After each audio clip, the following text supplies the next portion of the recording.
Election commission from appointment నుంచి, commission appointment నుంచి చివరి వరకు మొత్తం కంట్రోల్లో తీసుకుంది కేంద్ర ప్రభుత్వం అనేది ప్రధానమైనటువంటి ఒక అభియోగం. దానికి తగ్గట్టు ఆధార పరకాల ప్రభాకర్ లాంటి వాళ్ళు, కాంగ్రెస్ పార్టీలో రాహుల్ గాంధీ లాంటి వాళ్ళు అవకాశం వచ్చినప్పుడులా బయట పెడుతున్నారు. No issue.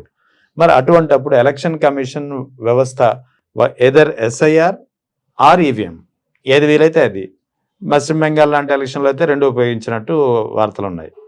సో అటువంటప్పుడు హౌ స్ట్రాంగ్లీ మీకు అంత నమ్మకం ఏంటి 2029లో కూడా వాళ్ళు తిరిగి అదే వ్యవస్థని కంట్రోల్లో పెట్టుకుంటారు? Then how can you believe that you are going to coming in power? మీరు చెప్పినటువంటి ప్రయోగాలు రెండు వాడి కూడా ఆ రెండు వాడి కూడా అక్కడక్కడికి వచ్చినారు వాళ్ళు. బాండ్కి వచ్చినారు, మైనస్ లో ఉన్నారు, సొంతంగా లేదు. ముందు 2 ఎలక్షన్లో లేదా? ఓకే. సో ఇప్పుడు మరో ప్రయత్నం జరుగుతుంది ఇన్ ద నేమ్ ఆఫ్ ఏమి మహిళలకు రిజర్వేషన్ అనే దాంతో. మహిళా రిజర్వేషన్ బిల్ ఎప్పుడో అయిపోయింది, ఇప్పుడు కొత్త చేసేది ఏముంది? You have to implement now. మేము ఇంప్లిమెంట్ చేయండి అయ్యా బాబు కుర్రో మర్రో అని పార్లమెంట్లో కాంగ్రెస్తో పాటు ఇండియా కూటమి మొత్తం కోరింది కదా, డిమాండ్ చేసింది కదా, ఈరోజు కూడా చేయండి. సో ఇప్పుడేమి ఈ అస్త్రాలన్నీ అయిపోతున్నాయి, ఎగ్జాస్ట్ అయిపోతున్నాయి. సో మరో అస్త్రం ఇప్పుడేంటి? డీలిమిటేషన్. సో ఉత్తర భారతంలో ఎక్కువ చేసుకోవాలని నాకున్నటువంటి ఒక చిన్నపాటి దీంతో నేను చెప్తున్నా brother, you take it from మీ. ఇంతకుముందు మనం అన్నట్టు అన్ని బూతుల్లో అన్ని ఓట్లు అన్ని నియోజకవర్గాల్లో చేసుకోలేరు, సాధ్యం కాదు. Okay.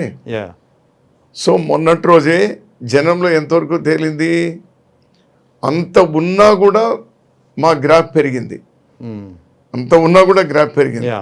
What does it mean? ఒక 5% 10% చేసుకోండొచ్చు కాక, భవిష్యత్తులో కూడా అది చేసుకోవచ్చు కాక. నంబర్ 1. నంబర్ 2, వాళ్ళు దక్షిణ భారతదేశానికి ఎనలేని నష్టం జరగబోతుంది. డీలిమిటేషన్. అవును.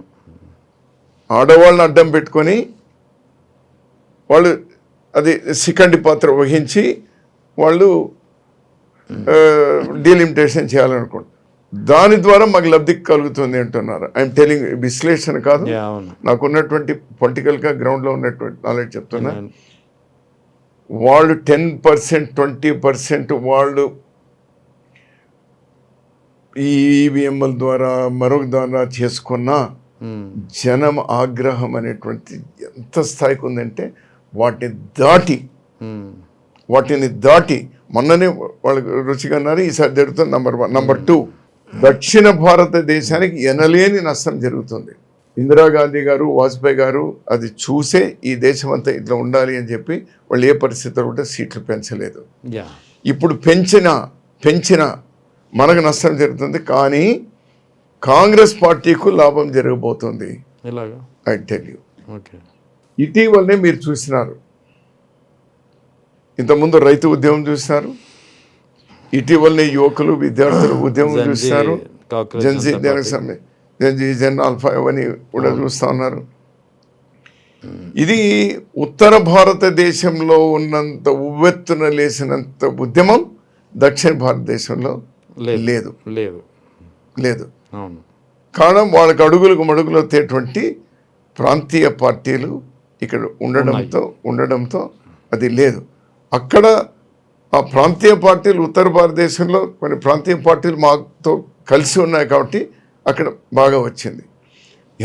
అబ్బాయిలు అమ్మాయిలు ఎంత చేసినా పొలిటికల్ ఫ్లేవర్ తులసి దళం వాళ్ళంతా అన్ని రోజులు వాళ్ళు ఉద్యమం చేసిన రాహుల్ గాంధీ గారు, ఎంపీలు అందరూ పోయి వీళ్ళు ఎప్పుడైతే ముఖం చాటేశారో పార్లమెంటుకు, పిఎం ఇంటి ముందు పోయి వాళ్ళు నిరసన కూర్చోవడం అనేటువంటిది తులసి దళం మాదిరి పనిచేసింది. సో రాజీనామా అది అనేది కాదు. So what I want to tell you, అక్కడ వాళ్ళు ఒకవేళ అన్ని ఆ పార్టీ ఈ పార్టీ అన్నీ కూడా కలుపుకొని వాళ్ళు చేసినా అక్కడ ఎలక్షన్లలో ఘోరంగా 12 రాష్ట్రాలు ఘోరంగా ఓడిపోతారు, మిగిలిన రాష్ట్రాల్లో కూడా. ఇవి ఇంత చేసినా ఈ 10% 20% వాళ్ళు మ్యానిపులేట్ చేసినా కాదు. ఏ శక్తి ఆపజాలదు బ్రదర్, ఏ శక్తి ఆపజాలదు.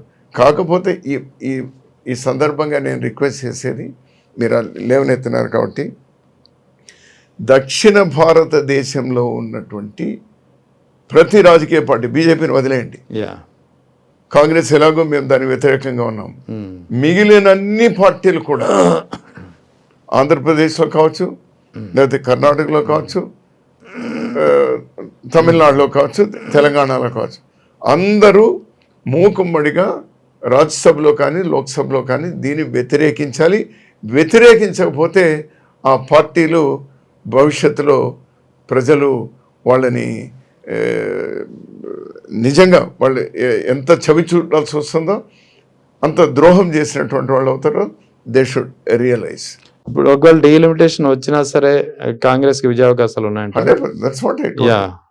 ఆ 12 రాష్ట్రాలు మావండి, 12 రాష్ట్రాల వల్ల 12 రాష్ట్రాలు మావి. ఏదైతే ఎక్కువ సంఖ్యలో సీట్లు పెరగబోతున్నాయో ఆ 12 మా సీట్లు పెరుగుతాయి. అంతేకాకుండా మాకు మిత్రులు ఉన్నటువంటి కూడా అక్కడ యూపీ గానీ అవన్నీ కూడా ఉన్నాయి, బీహార్ గానీ వస్తాయి.